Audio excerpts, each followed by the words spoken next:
Oke, saya ingin membagikan firman Tuhan dari sebuah passage, saudara. Dari sebuah bagian yang cukup sering thank you.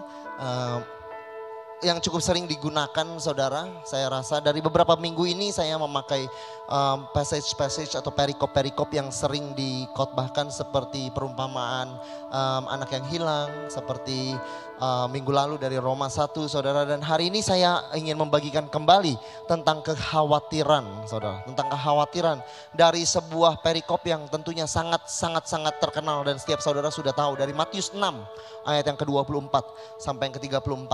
Tapi hari ini saudara, as I prepare and as the Lord spoke to me, saudara, ada such a new dimension untuk saya sendiri, saya pribadi dan saya percaya untuk gereja. Ada sebuah dimensi baru dan pengertian yang it's just different for me, saudara, untuk Matius 6 ini. Why? Kenapa Tuhan berbicara, kenapa contoh yang dia berikan, kenapa dia berbicara mengenai burung, kenapa dia berbicara mengenai bunga bakung. It's just such a new perspective for me mengenai ayat ini, dan I hope I can share it to you well in the name of Jesus. Matius 6 ayat yang ke-24 sampai yang ke-34. Rest and receive, amen. The Lord speaks, amen.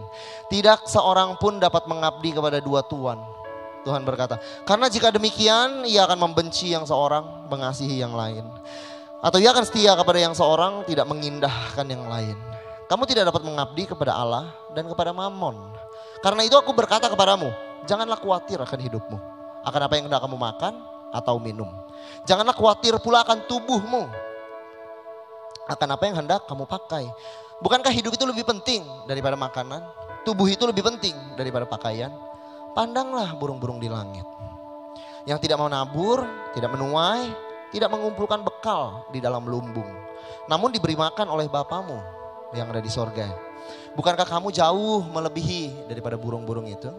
Siapakah di antara kamu yang karena kekhawatirannya dapat menambahkan sehasta saja dari jalan hidupnya? Dan mengapa kamu khawatir akan pakaian? Perhatikanlah bunga bakung, lilies di ladang, lilies of the field, yang tumbuh tanpa bekerja, tanpa memintal. Namun aku berkata kepadamu, Salomo dalam segala kemegahannya tidak berpakai seindah salah satu dari bunga itu.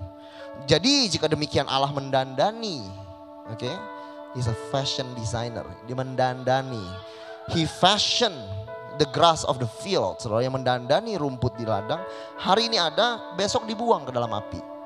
Tidakkah ia akan terlebih lagi mendandani kamu, hai orang yang kurang percaya? Sebab itu janganlah kamu khawatir dan berkata, apa yang hendak kami makan, apa yang hendak kami minum, apa yang hendak kami pakai. Semua itu dicari bangsa-bangsa yang tidak mengenal Allah. Akan tetapi Bapamu yang di sorga tahu bahwa kamu memerlukan semuanya itu. Tetapi carilah dahulu kerajaan Allah dan kebenarannya, maka semuanya akan ditambahkan kepadamu. Sebab itu janganlah kamu khawatir hari besok, karena hari besok mempunyai kesusahannya sendiri. Kesusahan sehari cukuplah untuk sehari. Yesus membagikan firman ini waktu kerumunan banyak mengikuti dia di Matius 4. Kerumunan banyak mengikuti dia, lalu di tengah-tengah kerumunan banyak tersebut mengikuti dia, maka Yesus pun mengambil sebuah tempat dan dia duduk. Lalu dia mulai mengajar pengajaran yang begitu menjadi sangat-sangat terkenal tentunya, saudara. Pengajaran mengenai kerajaan Allah, berbahagialah, berbahagialah, berbahagialah. Terus dia berlanjut mengajar sampai ke Matius 6. Matius 6 ini, saudara, mereka duduk di padang, saudara, yang pengikut Yesus kita tahu sering kali banyak kalau kita lihat dari cerita-cerita berikutnya, 4.000, 5.000 orang. Jadi begitu banyak yang mengikuti Yesus, saudara. Yesus duduk, lalu dia mulai berbicara dan dia mengajarkan. Now, seringkali kita merasa bahwa ayat kekhawatiran dimulai dari ayat yang ke-25. Tapi sebetulnya, saudara, itu ayat ini berlanjut dari ayat-ayat sebelumnya, terutama ayat yang ke-24. Saya mau bacakan ini bersama. Tidak seorang pun dapat mengabdi kepada dua tuan. Begitulah dia mulai ayat kekhawatiran. Karena jika demikian ia akan membenci seorang dan mengasihi yang lain. Atau ia akan setia kepada yang seorang dan tidak mengindahkan yang lain. Kamu tidak dapat mengabdi kepada Allah dan kepada Mammon, kepada uang. Kamu tidak dapat mengabdi kepada dua tuan. Kamu tidak dapat melayani, menjadi hamba. Kamu tidak dapat mengabdi, worship kepada Allah dan kepada Mammon atau uang. Karena itu, lalu Yesus berkata, karena itu Artinya apa? Inilah jawabannya. Karena itu kamu gak bisa mengabdi kepada dua tuan, betul? Karena itu, jadi ada kelanjutannya saudara. Aku berkata kepadamu, janganlah khawatir akan hidupmu, apa yang hendak kamu makan, minum. Janganlah kamu khawatir akan tubuhmu, apa yang hendak kamu pakai. Hidup itu bukankah hidup itu lebih penting dari makanan? Tubuh itu lebih penting dari pakaian. Oleh karena itu, Tuhan bilang jangan khawatir. Artinya apa? Pribadi-pribadi melayani dua tuan atau mereka melayani mamon dikarenakan ada kekhawatiran. Karena waktu Yesus berkata kamu gak bisa layani dua tuan. Karena itu janganlah khawatir. Artinya apa? Waktu Yesus melihat orang-orang hidup di dalam kehidupan mengejar yang tidak seharusnya mereka kejar. Yesus tahu ada masalah yang lebih mendalam daripada apa yang dia lihat. Dia tahu bahwa masalah mereka bukan cinta uang. Tapi masalah di dalam kenapa mereka mulai melayani uang. Karena ada kekhawatiran. Oleh karena itu dia bilang karena itu jangan khawatir. Janganlah kamu khawatir. Begitulah mulai ayatnya ini saudara. Now, lalu dia berkata, karena itu aku berkata kepadamu, I wanna discuss this a bit saudara. Next, karena itu aku berkata kepadamu, janganlah khawatir akan hidupmu. Apa yang hendak kamu pertama makan. Apa yang hendak kamu minum. Dan janganlah khawatir akan tubuhmu, apa yang hendak kamu pakai. Nah saudara, pada zaman pemerintahan Roma untuk orang Yahudi saudara, orang Yahudi di dalam tingkat sosial kerajaan Roma pada saat itu saudara, zaman Yesus saudara, begitu besar gapnya antara orang-orang yang kaya dengan yang miskin. Seperti hampir mungkin belum pernah kita lihat di zaman kita saudara. Their middle class is very thin saudara, hampir tidak ada middle class. Either mereka budak atau mereka orang pekerja harian. Lalu mereka meningkat sedikit, ada sedikit orang yang pedagang saudara, tapi berikutnya adalah orang-orang yang kebanyakan dipakai oleh Roma, tax collector, dipakai oleh Roma, mereka kaya raya, nggak ada middle class, jadi dia rich suddenly saudara. Lalu orang-orang Roma sendiri, magistrate saudara, seperti Herodes, orang-orang yang bekerja pada dasarnya menghambakan dirinya untuk kerajaan Roma, jadi mereka sangat kaya. Atau ada orang-orang yang tidak saudara, mereka jadi upahan banyak-banyakan, upah harian saudara, pekerja upah harian saudara. Oleh karena itu Yesus ketika berkata kepada mereka, jangan kamu takut apa yang kamu makan, apa yang kamu minum, apa yang kamu pakai. Kenapa? Karena memang Yesus berbicara kepada orang-orang yang kurang berada, yang hidup mereka sambung menyambung dari hari ke hari. Pada saat itu mereka kalau kerja harian, oleh karena itu ada perumpamaan pekerja harian, dipanggilnya harian, belum tentu besok ada kerjaan yang sama kalau tidak dibutuhkan. Oleh karena itu mereka khawatirnya makan apa besok, makan minum apa besok, apa yang akan kita pakai besok saudara. Orang-orang kelas ini tidak ada yang memiliki tanah. They don't have lands, mereka gak punya tanah, mereka gak bisa menyimpan, they don't have anything. Basically yang mereka khawatirkan benar how to survive. Dan mereka adalah orang-orang berbondong-bondong yang mengikuti Yesus. Kalau laki-laki yang ikut Yesus di tengah hari, kemungkinan pada saat itu mereka sedang tidak ada kerjaan. Bukan karena mereka seperti kita, mereka sedang banyak saving, saudara, no. Dan yang pasti bukan orang-orang kaya yang jalan sampai tengah malam gak ada makanan, kelaparan sampai Yesus harus memultiplikasikan makanan. No, ini adalah orang-orang yang kelelahan dan karena kehausan mereka perlu dengar ini. Lalu Yesus berkata, janganlah khawatir akan makan, akan minum, akan pakaian. Pengertian ini, strata sosial ini, pengertian ini adalah jendela yang baru untuk kita mengerti pengajaran Yesus tentang kekhawatiran dengan cara yang baru. So this is a window for us to understand why Jesus say what he was going to say saudara. Lalu Yesus berkata, pandanglah burung-burung di langit yang tidak menabur, tidak menuai dan tidak mengumpulkan bekal dalam lumbung. Di Lukas dicatat dengan cara yang sedikit berbeda tapi hampir mirip begini. Pandanglah burung-burung gagak yang tidak menabur, tidak menuai, tidak punya gudang maupun lumbung saudara. They get it saudara.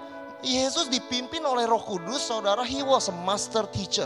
Setiap katanya begitu berarti karena waktu Yesus mengajar kepada mungkin 3.000, mungkin 4.000, mungkin 5.000 orang, dia bilang perhatikanlah burung di udara.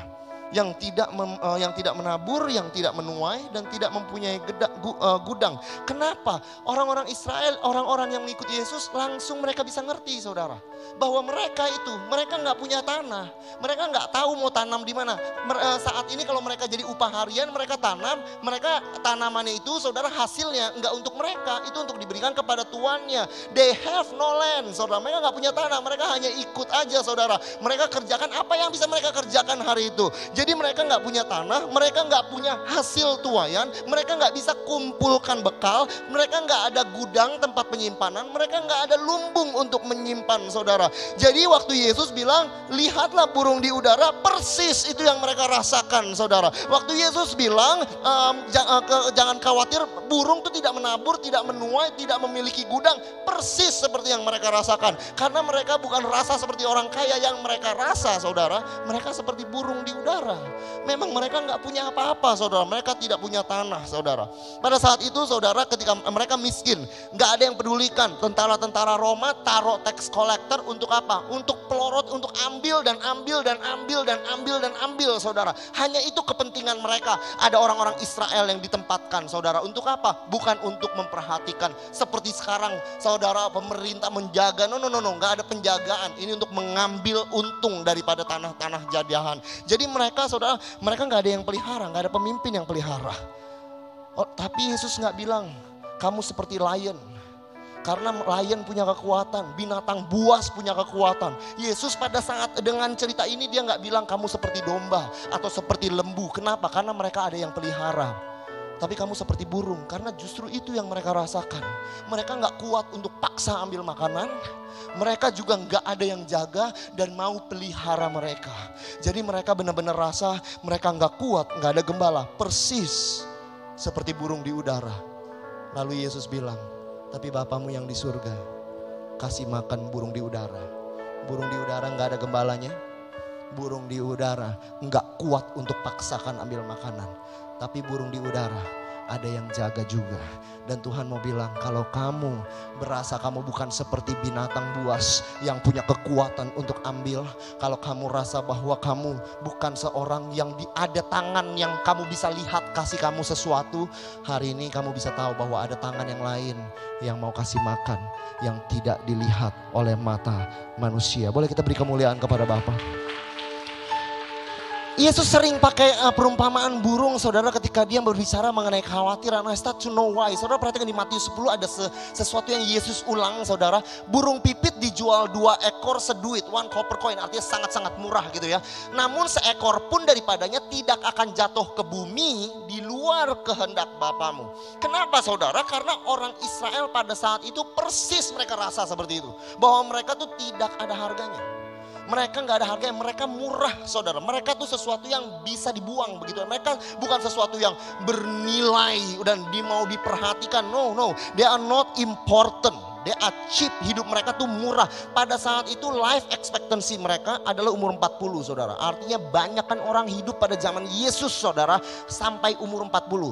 Nggak tahu karena penyakit atau karena sesuatu hal lainnya, rata-rata mortality, saudara, umur 40. Artinya apa? Artinya mereka seperti orang-orang yang sungguh gak bergembala dan tidak ada yang memelihara mereka. Not of high importance. Tapi Yesus bilang, kamu berasa seperti burung di udara. Kamu berasa murah. Tapi Tuhan mau bilang, bahkan burung yang benar-benar murah pun Tuhan pelihara. Gak peduli seberapa kamu rasa dirimu, seberapa murahnya dirimu, seberapa pendeknya hidupmu, seberapa gak berartinya hidupmu. Tuhan mau kasih tahu kalau untuk Tuhan kamu berarti dan Tuhan akan pelihara kamu. Ini waktu Yesus bicara mengenai burung di udara, Yesus tunjukkan kalau Yesus benar-benar tahu siapa mereka. Apa yang mereka rasakan, apa yang mereka punya, tapi juga apa yang mereka tidak punya. Apa yang mereka pikir mereka butuhkan untuk mereka bisa survive hidup. Saudara, kalau orang punya gudang, mereka gak takut 5 hari ke depan. Kalau di gudangnya sudah ada 5 hari makanan. Tapi mereka gak punya gudang untuk simpan makanan besok. Oleh karena itu mereka khawatir. Jadi saudara, Yesus sedang berbicara, kamu kira kamu perlu tanaman, kamu perlu menanam untuk bisa makan. Kamu kira kamu perlu menuai di tanahmu sendiri untuk bisa makan. Kamu pikir kamu perlu gudang agar kamu gak takut akan 4-5 hari sebulan ke depan. Tapi saya mau kasih tahu sama kamu, kamu boleh gak punya tanah untuk menanam, kamu gak punya hasil tuaian, dan kamu boleh gak punya gudang. Dengan cara lain Tuhan masih akan kasih makan kamu. Karena burung juga gak ada tanaman, dan dia juga gak ada hasil tuaian, dan burung juga gak ada gudang. Tapi toh mereka bisa makan. Artinya apa? Mungkin yang kamu gak punya, kamu kira kamu butuh untuk survive, Bapamu bisa kamu kasih makan kepadamu dengan cara yang lain. Yang kamu kira kamu butuh, mungkin kamu gak butuh. Kenapa? Karena Bapamu tahu bagaimana cara kasih makan kamu. Karena kamu berharga dan kamu berarti. Dan hari ini Tuhan tahu bahwa pendidikanmu berbeda dengan orang lain, bahwa bisnismu berbeda dengan orang lain, bahwa modalmu berbeda dengan orang lain, bahwa kecantikanmu berbeda dengan orang lain, bahwa rupamu berbeda dengan orang lain. Kamu kira kamu perlu menjadi seperti dia untuk saya bisa diberkati. Kalau saya punya tanaman, kalau saya punya tanah, kalau saya punya gudang. Tapi Tuhan bilang yang kamu gak punya, Tuhan bisa beri dengan cara yang lain. Karena burung juga gak ada tanah untuk menanam, dia gak ada tanah untuk menuai, gak ada gudang untuk menyimpan. Tapi toh Bapamu di surga kasih makan. Gimana caranya? Dengan cara yang lain. You don't need what you think you need. Seringkali you don't need what everybody else have. Tapi kalau Bapamu yang jaga kamu, dia pelihara. Saudara, this is such amazing. Lalu Tuhan bilang begini, next, pandanglah burung-burung di langit, tidak menabur, tidak menuai, tidak kumpulkan bekal dalam lumbung, namun diberi makan oleh Bapamu. How amazing is that? Saudara, Bapamu bukan Bapa burung-burung itu. Ini bukan bapaknya burung-burung, tapi Bapamu kasih makan burung-burung. Artinya apa? He is a generous God. Hubungan Tuhan dengan burung-burung adalah hanya sebatas pencipta dan ciptaan. Tapi hubungan dia dengan kamu bahwa dia adalah Bapa dan kamu anak. Dan kalau Bapamu kasih makan burung-burung yang ada di udara, masakah dia gak kasih makan kamu? Maksudnya itu, ini bukan bapaknya burung-burung, ini bapaknya kamu. Kamu pernah lihat orang tua yang pelihara satu burung? Lalu setiap hari gajinya habis, saudara, orang tua yang normal ya tentunya. Uang gaji habis setiap hari kasih makan burung, anaknya mati busung kelaparan. Pernah lihat kayak gitu, mati kelaparan di depan mata dia kasih makan burung ya kan. Nah kita ketawa, kenapa? Mana mungkin ada orang tua seperti itu. Dan Tuhan bilang, saya seperti itu kah? Bapamu kasih makan burung-burung, masakah saya gak kasih makan kamu? Kan maksudnya itu, karena saya bukan Bapa buat burung-burung, saya Bapa buat kamu. Itu yang Tuhan mau katakan. Lalu Tuhan bilang begini, bukankah kamu jauh melebihi burung-burung itu? Dia mulai dengan dia tahu kamu gak punya tanah, kamu berasa seperti burung-burung di udara. Dia pun saya jaga, tapi Tuhan gak mau mereka stay di pikiran itu. Tuhan bilang, tapi kamu beda loh dengan mereka. Tuhan gak biarkan mereka di dalam identitas mereka seperti burung di udara. Tuhan bilang kamu berbeda, kamu lebih much more value daripada seluruh burung yang di udara. Lebih bernilai. Saudara perhatikan, untuk Tuhan kasih makan seluruh burung di udara, seluruh burung di udara, apa gak perlu strategi yang terlalu wah?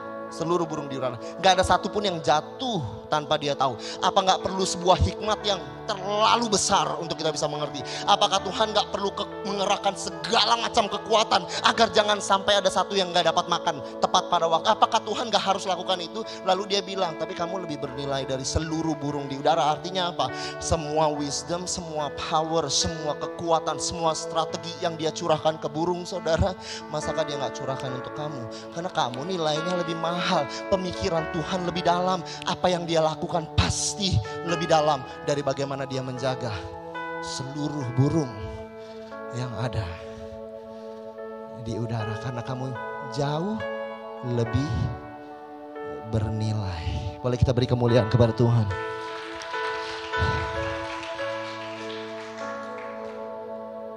Siapakah di antara kamu yang karena kekhawatirannya dapat menambahkan sehasta saja daripada jalan hidupnya? Karena memang ini adalah kekhawatiran mereka.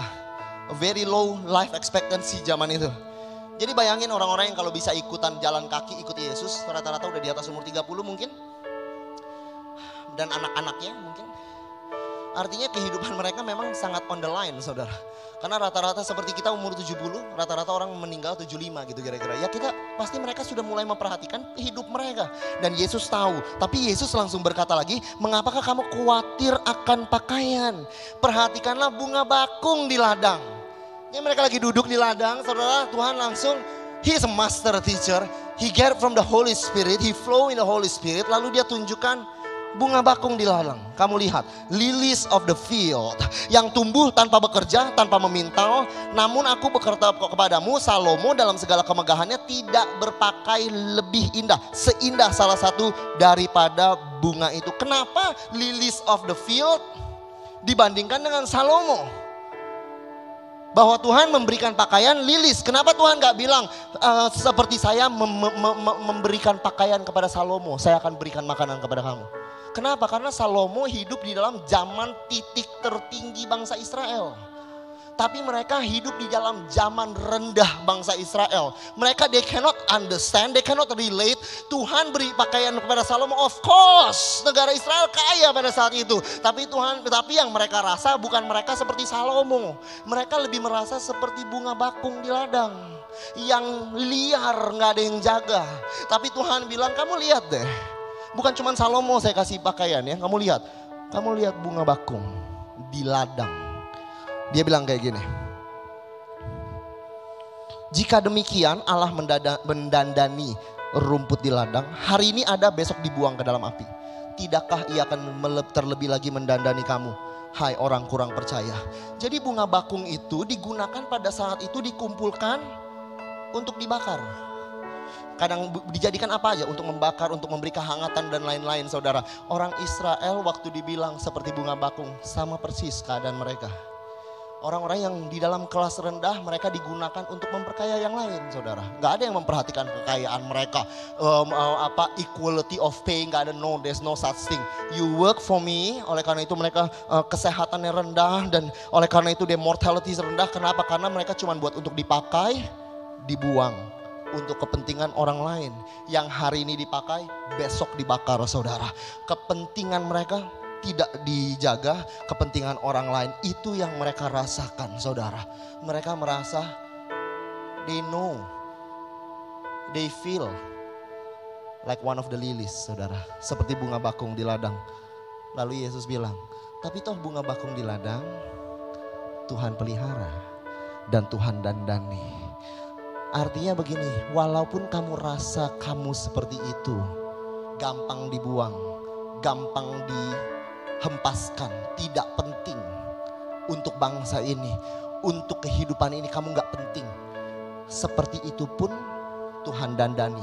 Tapi Tuhan gak izinkan mereka tetap tinggal sebagai bunga bakung. Tuhan berkata, tapi kan terlebih lagi kamu lebih mahal daripada mereka. Kamu bukan bunga bakung. You are a human that I love. Kamu kalau bunga bakung yang memang murah, saya perhatikan kamu boleh berasa murah. Tapi kamu gak murah buat Tuhan. Tuhan pasti perhatikan dan dandani kamu. Jadi mereka lagi duduk ramai-ramai. Nih saya mau bacakan ayatnya. Kamu khawatir, perhatikanlah bunga bakung di ladang yang tumbuh tanpa bekerja, tanpa memintal. Aku berkata kepadamu, Salomo dalam segala kemegahannya tidak berpakaian seindah the Holy Spirit. Tambahkan salah satu dari bunga ini. Kenapa? Karena mereka duduknya seperti ini. Next. Ini sekira-kira the lilies of the field. Mereka lagi duduk ramai, saudara. Tuhan tunjuk, next lilies of the field, kamu lihat seperti itu. Mereka duduknya ribuan orang. Oke? Mereka duduknya ribuan orang. Tapi Lord, what about me? Bagaimana dengan saya? This relate to the group, but how about me? Oleh karena itu Tuhan bilang yang Tuhan dandani bukan just a group. Tapi kamu lihat Salomo gak berpakaian lebih indah dari salah satu bunga itu. Artinya apa? When God cares, dia take care of it one by one. Bunga itu Tuhan kasih pakaiannya bukan in a group. Tapi satu persatu Tuhan kasih bunga dipakaikan, saudara. Didandani satu persatu. Apakah kamu gak lebih mahal dari bunga di bakung yang ada di ladang? Waktu Tuhan lihat kamu, Tuhan bukan lihat grup di sini. Tuhan lihat kamu dan Tuhan akan dandani kamu. Because the one matter most to him, saudara. Lord, how about me? Orang yang di kiri saya diberkati. Orang yang dengar Injil ini diberkati. Tapi how about me? Tuhan bilang, you wait for it. Karena kamu pun saya akan dandani. Every single one of you matters to the heart of the Father. In the name of Jesus. Are you okay?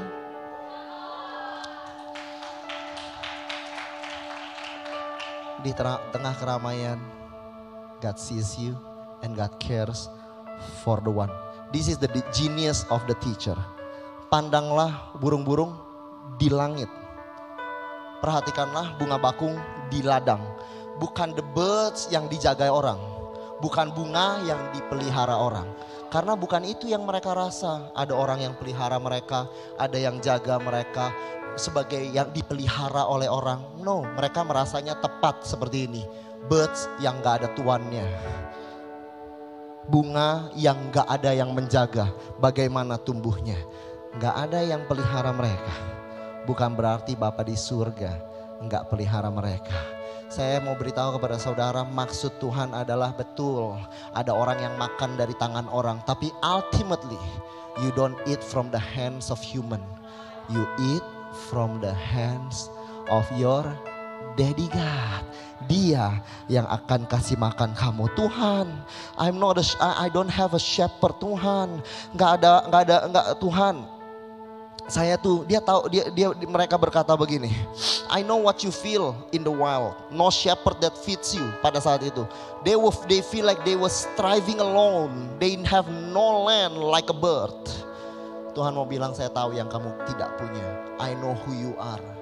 Jadi waktu Tuhan bilang dia tahu, bukan cuman kebutuhannya. God wanna tell them, I know who you are, what you have, what you don't have, your struggle. I know it all, and I will care for you. Boleh kita beri kemuliaan kepada Tuhan. I need to move on. I'm enjoying this, saudara. Sebab itu janganlah kamu khawatir akan apa yang kami makan, yang kami minum, yang kami pakai. Semua itu dicari bangsa-bangsa yang tidak mengenal Allah. Akan tetapi Bapamu yang di sorga tahu.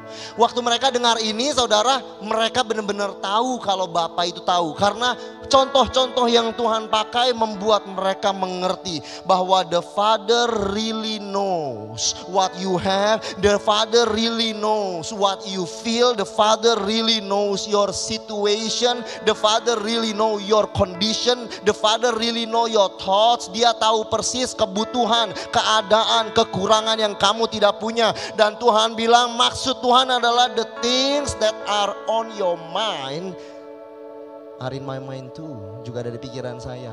Yang kamu pikirin tanahnya gimana, gudangnya gimana, ini nanti besok dibuang, hidupnya panjangnya gimana. Semua itu, semua yang kamu pikirkan, itu Tuhan pikirkan. Waktu Yesus bukakan ini, there is freedom.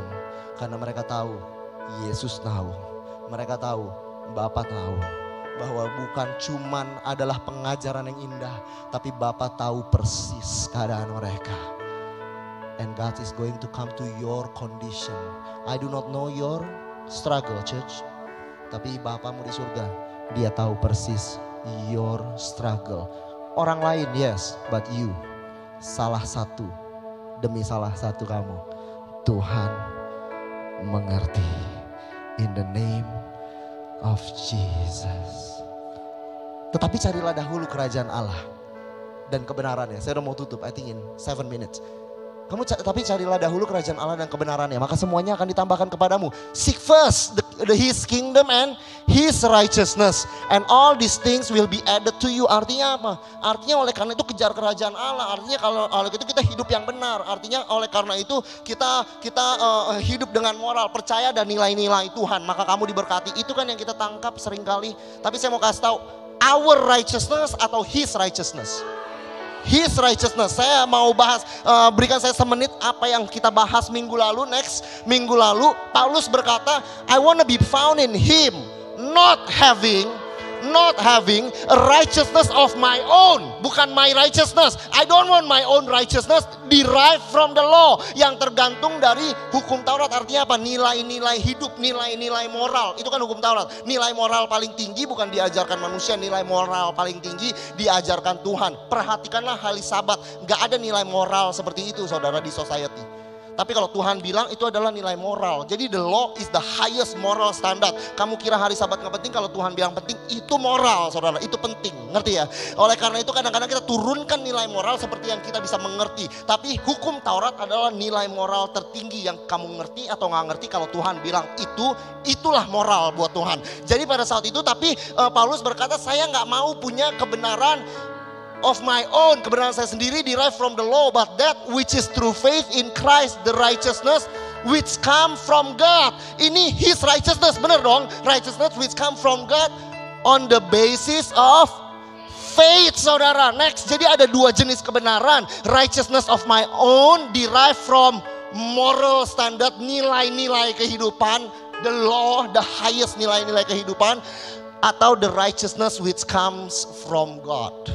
On the basis of faith, artinya dibenarkan, dipandang benar, diampuni. Orang yang berkenan di hati Tuhan bukan karena apa yang kita lakukan, tapi karena apa yang Yesus lakukan untuk kita, betul?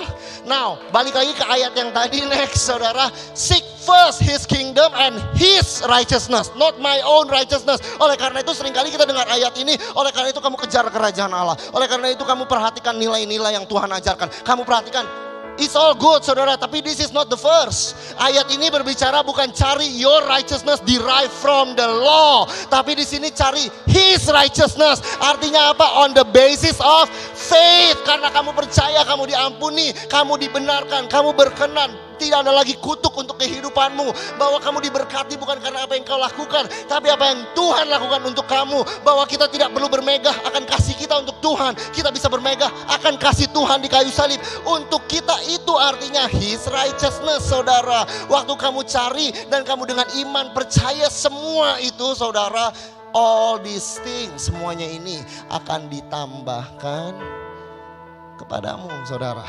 Hubungannya apa? Oleh karena itu kita berjalan dengan iman.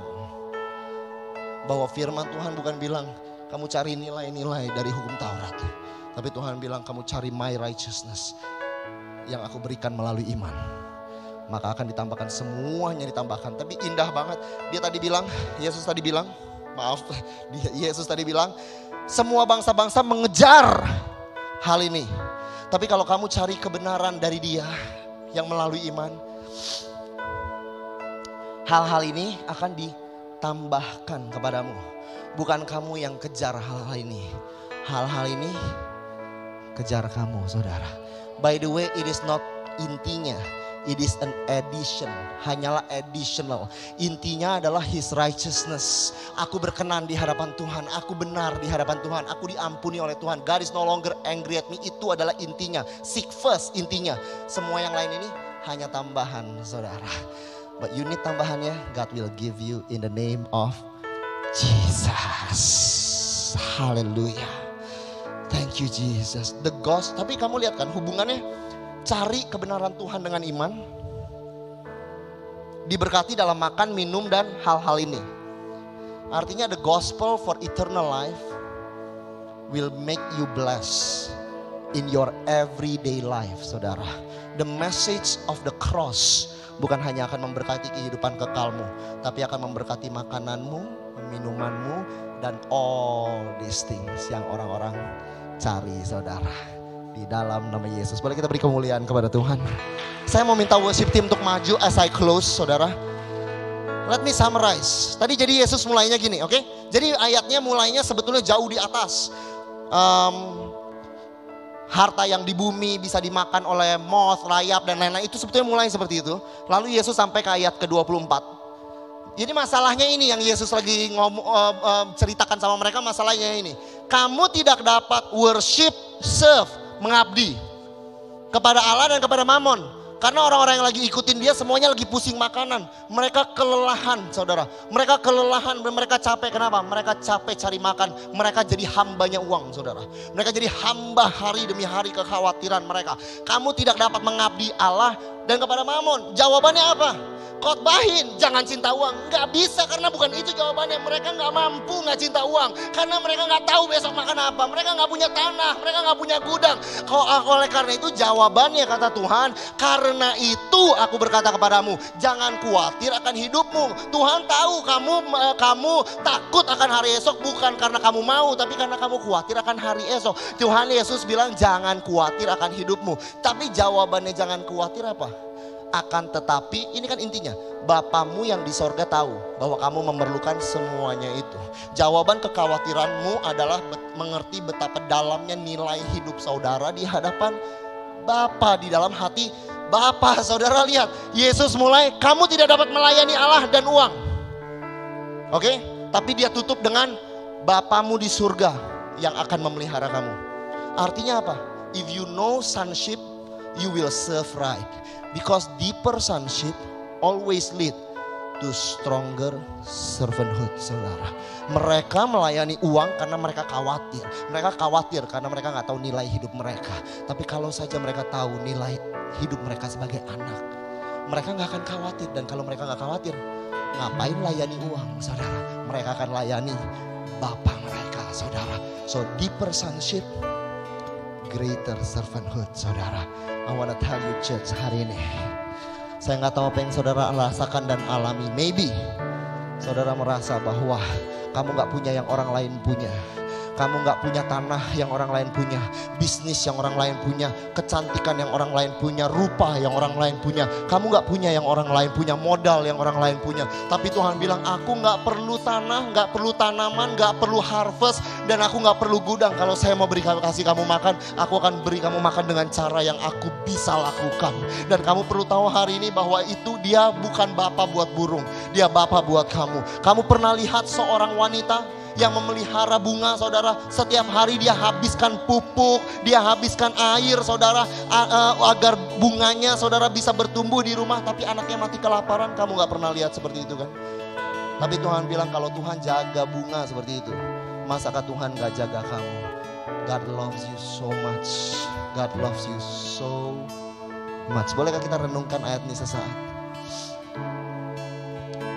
Saya akan nyanyikan lagu ini untuk merusak keadaan.